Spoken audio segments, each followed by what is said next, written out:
You're born in a private room at Mount Sinai Hospital in Manhattan. Your father reserves the entire floor. 12 men in expensive suits guard every elevator. The obstetrician who delivers you gets paid more for this birth than he'd make in a year. Your first cry mixes with the pop of Prosecco bottles smuggled past hospital regulations. You're 3 days old, and there's already a christening planned at St. Patrick's Cathedral with 300 guests. You didn't choose any of this, but it already chose you. Your childhood unfolds in a compound in Staten Island that looks more like a fortress than a home. There's a bocce court, a wine cellar that goes 2 stories underground, a garden with marble statues imported from Tuscany, even a private chapel where a priest comes every Sunday to say mass just for your family. You have everything a kid could dream of except one thing, the possibility of being normal. You don't attend regular schools. You go to a private Catholic academy where half the kids have last names. Everyone in New York recognizes. You don't play Little League with neighborhood kids. You play with the sons of your father's associates, kids who look at you differently because they know exactly who you are. Your first clear memory involves the men. They're always there. Men with radios clipped to their belts, men with guns visible under their jackets when they reach for something, men who stand up straighter when your father enters any room, men who call you young boss when you're barely 6 years old. Your dad is affectionate when he's present, but there's a perpetual distance. He always has business to attend to, always has meetings, always has calls he needs to take in another room. When he dedicates time to you, he's generous and warm, but there's a dimension of him that remains inaccessible. That dimension that makes those men look at him with a strange combination of complete loyalty and barely concealed fear. At 8 years old, you ask the inevitable question, what exactly does dad do? Your mother, an elegant woman who never leaves the house without perfect hair and exclusively wears Italian designer clothes, explains that he's a businessman, that he manages construction companies and waste disposal contracts. You want to believe her because you need to believe, but you've already witnessed certain things.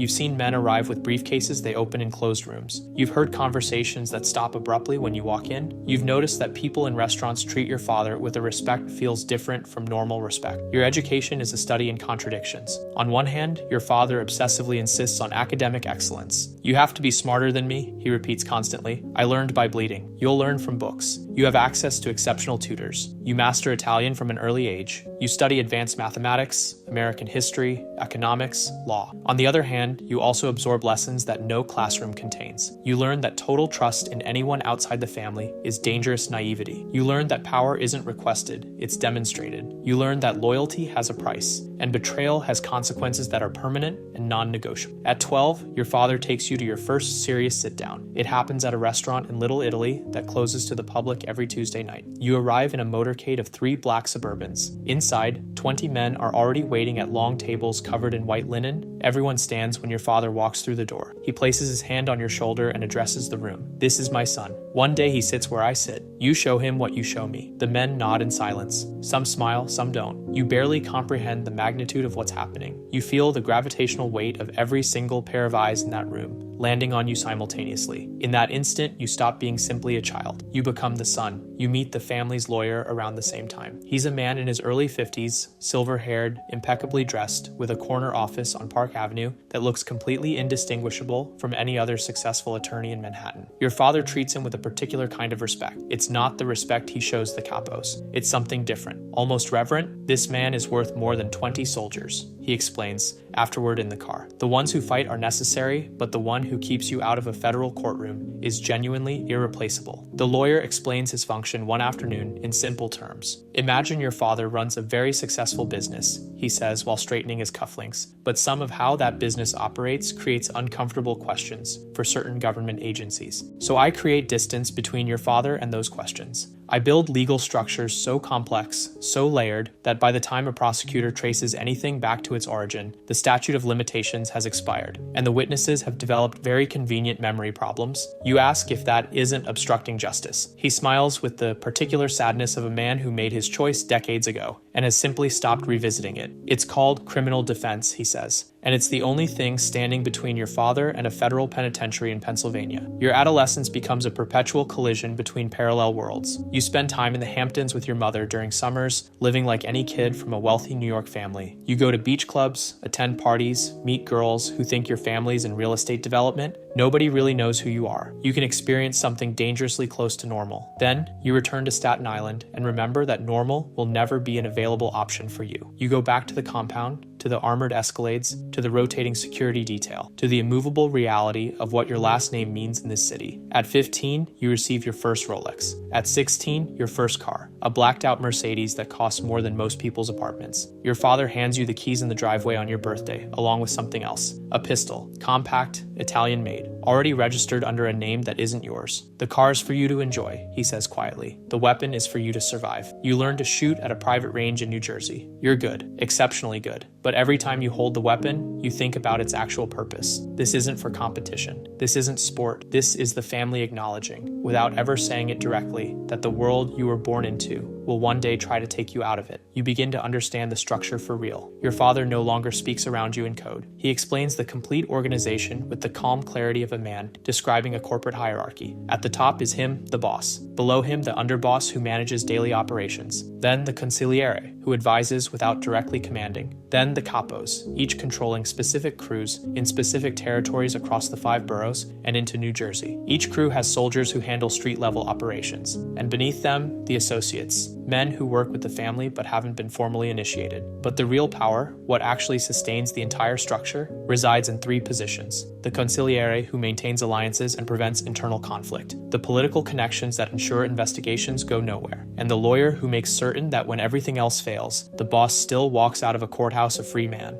Without alliances, you fight wars on every front. Your father explains one evening in his study, swirling a glass of Barolo. Without political protection, you operate blind with a target on your back. Without legal defense, you give everything you built to the government in asset forfeiture. The gun is the last resort. Diplomacy, money, and lawyers keep you alive longer than any weapon ever could. You observe up close how the financial machinery operates. The family's legitimate businesses aren't a facade. They're a sophisticated ecosystem. Construction companies that win city contracts through relationships cultivated over decades. Waste management operations across 3 states, a chain of restaurants in Manhattan that are genuinely profitable, a commercial real estate portfolio worth hundreds of millions on paper. The money flows through these structures, gets cleaned, emerges on the other side as legitimate taxable income that any IRS auditor can trace without finding anything actionable. It's a financial architecture so carefully constructed that your father's personal accountants are all legitimate CPAs. They genuinely believe they work for a successful entrepreneur. Your father teaches you about the balance between tradition and pragmatism. The old men made everything personal, he says. Every slight was a war. Every disagreement was an execution. They destroyed themselves fighting over pride. This is a business. You treat it like a business. You don't kill when you can negotiate. You don't negotiate when you can buy. You don't buy when you can intimidate. Violence is expensive, it's messy, and it attracts federal attention that takes years to shake. At 19, your father sends you to Fordham University, business administration. It's your official identity. Officially, you're a driven young man from a successful family, pursuing legitimate ambitions. You have genuine classmates. You go to actual parties. You have a girlfriend who believes your family money comes from construction and real estate. You almost convince yourself it's true, during the weeks when nothing reminds you otherwise. But there are always 2 men in a parked car outside your apartment building. Your laptop has security software installed by people you've never met. You change your daily routine constantly without being told to. You've internalized the paranoia so completely that it no longer feels like paranoia. It just feels like breathing. You learn that being the son is living inside a permanent paradox. You have access to unlimited financial resources, but you can never casually explain where they come from. You're respected and feared in rooms that most people never enter, but you can never have a genuinely honest conversation with anyone outside the family. You have influence that most men spend entire lifetimes trying to accumulate, but you have no autonomy over the direction of your own life. You can acquire anything material except the one thing you actually want, which is the freedom to be unknown. Your father begins including you in serious conversations. You meet the political contacts, men with public offices and private arrangements. They discuss favors and protections in careful language that means exactly the opposite of what it sounds like. You meet the union officials who control labor across construction sites throughout the city. You watch your father navigate these relationships with a sophistication that no business school teaches, and no book adequately describes. It's the diplomacy of men who operate entirely outside the law. While remaining completely embedded in the legitimate world, you start actively participating in decisions,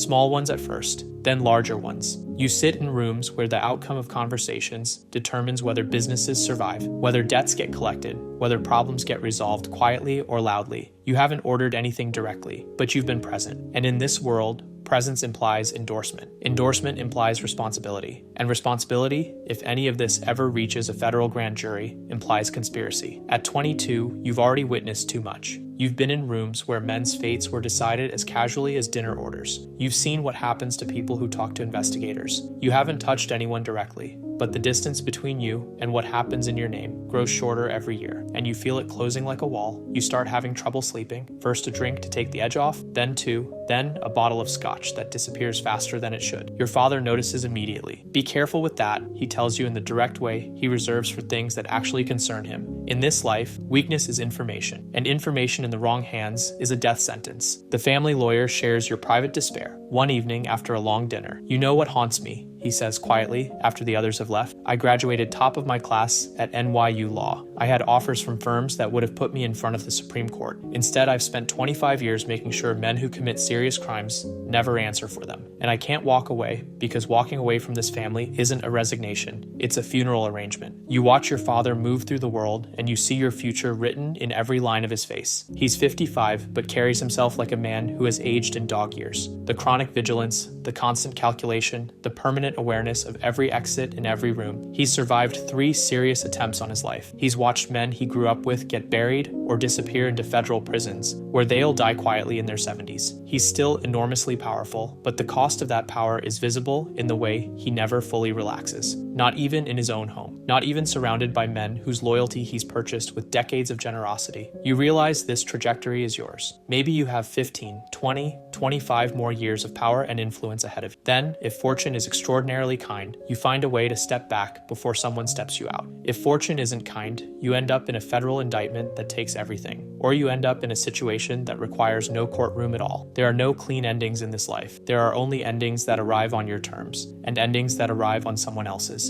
And the best possible outcome, the genuinely optimistic scenario, is that you live long enough to watch your own son eventually stand in a room full of men who call him young boss. And you'll know in that moment that the cycle you were born into has simply consumed another generation. You're the boss's son. You were born in a hospital room that cost more per night than most people make in a month. You grew up in a world where loyalty is currency and betrayal is fatal, and the difference between a successful businessman and a federal defendant is purely a matter of how carefully your lawyer constructed the paperwork. You have absolutely everything except the freedom to want something different. You're feared and respected in rooms that would terrify most people, but you've never had a single relationship in your entire life that wasn't shaped by what your last name means. You live surrounded by men who would die for you, and you have never once been completely, genuinely, honestly known by another human being. Every day you survive is simply another day in a sentence that began the moment you were born and will end the moment you don't. This is your immovable reality. You're the heir to an empire built on fear and violence and the quiet corruption of everything legitimate it touches. You're the prisoner of a name worth hundreds of millions that costs absolutely everything else in return. And the darkest truth, the one you sit with alone at 3 a.m. in your apartment with a glass of scotch you're drinking too fast, is that you don't know anymore whether you want to leave, because this is the only world you've ever actually lived in. And in this world, in this specific and deeply consuming world, you are exactly who you were always going to be. The prince of a kingdom nobody in their right mind would ever choose to inherit.